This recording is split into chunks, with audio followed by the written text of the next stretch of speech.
اس کے بعد فرمایا گیا کہ الرجال قوامون علی النساء، مرد عورتوں کے حاکم ہیں. کیوں؟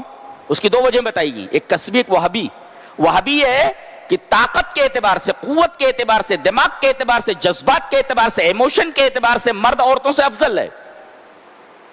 عورتیں اسی وجہ سے عورتوں کو طلاق کا حق نہیں دیا گیا، اس لیے کہ وہ جذباتی ہوتی ہیں، ایموشن میں آ کر کے وہ پوری خانگی نظام کو ختم کر سکتی ہیں، برباد کر سکتی ہیں. لہذا انہیں طلاق کا حق نہیں دیا گیا. ہاں خلا کی ریکویسٹ کر سکتی ہیں، طلاق نہیں دے سکتی، جذباتی ہوتی ہوں. اور کوئی نبی جو آیا دنیا میں وہ مرد ہی آیا، کسی عورت کو نبیہ نہیں بنایا گیا جی، اس لیے کہ وہ اس کا تحمل نہیں کر سکتی، مرد ہی اس کا تحمل کر سکتا ہے. تو کسی عورت کو نبیہ نہ بنایا جانا اس بات کی دلیل ہے کہ مرد عورت سے طاقتور ہے، خلقی اعتبار سے، ساخت کے اعتبار سے، بناوٹ کے اعتبار سے، جسم کے اعتبار سے، جذبات کے اعتبار سے، دماغی قوت کے اعتبار سے. تو یہ فضیلت وہابی ہے جو اللہ نے دیا ہے، عطا کیا ہے. اسی وجہ سے کہا گیا سورہ بقرہ میں وَلِلرِّجَالِ عَلَيْهِنَّ دَرَجَةٌ، حقوق تو مردوں عورتوں کے یکساں ہیں. جو حقوق مردوں کے وہ حقوق عورتوں کے ہیں، لیکن مردوں کو ایک درجہ حاصل ہے عورتوں کے اوپر. کیا؟ کہ طلاق کا حق مرد کو دیا گیا، عورت کو نہیں جی. اور الرجال قوامون جو کہا گیا، حاکم ہیں، ان کا کام کیا ہے؟ وہ کسی اجنبی مرد کو عورت کے پاس نہ آنے دیں.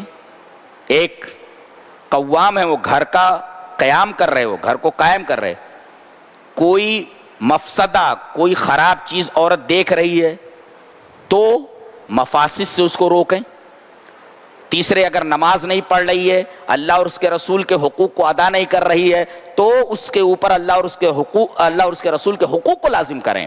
یہ ساری چیزیں قوام میں آتی ہیں، یہ ساری چیزیں آپ کو کرنی ہے، اس لیے کہ قوام ہے آپ.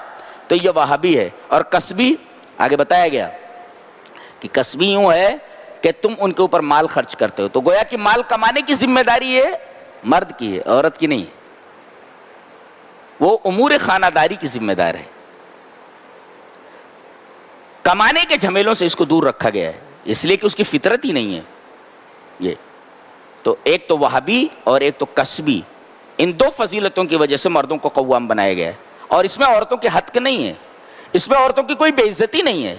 اس لیے کہ اگر یہ کہا جائے کہ ایک فوج ہے، فوج میں کسی کو کمانڈر بنا دیا گیا، فوج اس کے ساتھ لڑ رہی ہے، تو کیا فوج کی وقت کم ہو گئی کسی کو کمانڈر بنانے سے؟ ارے بھئی کمانڈر اس وجہ سے بنایا گیا تاکہ ایک ترتیب کے ساتھ، ایک تنظیم کے ساتھ لڑائی لڑی جا سکے. وہ منظم کرنے کے لیے ایسا ہوتا ہے. اس میں فوجوں کے یا کسی فوجی کی توہین نہیں ہے اس میں. اب کہا جائے کہ سر کی فضیلت زیادہ ہے تو اس کا مطلب ہاتھ کی فضیلت کم ہو گئی؟ ہاتھ اپنی جگہ اہمیت کا حامل ہے جی. اس کے بعد کہا گیا کہ کبھی کبھی ایسا ہوتا ہے جہاں 4 برتن ہوتے ہیں وہاں کھنک ہوتی ہے. تو عورت اگر نافرمانی پر آ جائے تو پہلے سمجھاؤ، فَعِظُوهُنَّ، یہ پہلا اسٹیپ. وَاهْجُرُوهُنَّ فِي الْمَضَاجِعِ، اگر سمجھانے سے نہ مانے تو دوسرا اسٹیپ یہ ہے کہ عارضی طور پر اس سے الگ ہو جاؤ، بستر الگ کر دو، عارضی طور پر الگ ہو جاؤ. اس پر بھی نہ مانے وَاضْرِبُوهُنَّ، پھر مارو اس کو. مارنا کیسا؟ ظالمانہ اور وحشیانہ طریقے پر مارنا نہیں ہے جیسے استاذ شاگرد کو مارتا ہے. ضرباً غیر مبرح، ٹوٹ پھوٹ والی مار نہیں مارنا. فَإِنْ أَطَاعْنَكُمْ فَلَا تَبْغُوا عَلَيْهِنَّ سَبِيلًا، اگر وہ راہ راست پر آ جاتی ہیں، یہ 3 اسٹیپس استعمال کرنے کے بعد، تو پھر ان کو تنگ نہ کرو، زندگی گزارو، چلنے دو. اور اگر اس کے بعد 3 اسٹیپس کے بعد بھی اگر سمجھ میں بات نہیں آتی ہے تو لڑکی کے خاندان کا ایک آدمی اور لڑکے کے خاندان کا ایک آدمی، حکمین، 2 حکم بیٹھیں اور وجہ نزاع تلاش کریں کہ بات کیا ہے، وجہ کیا ہے بگاڑ کی.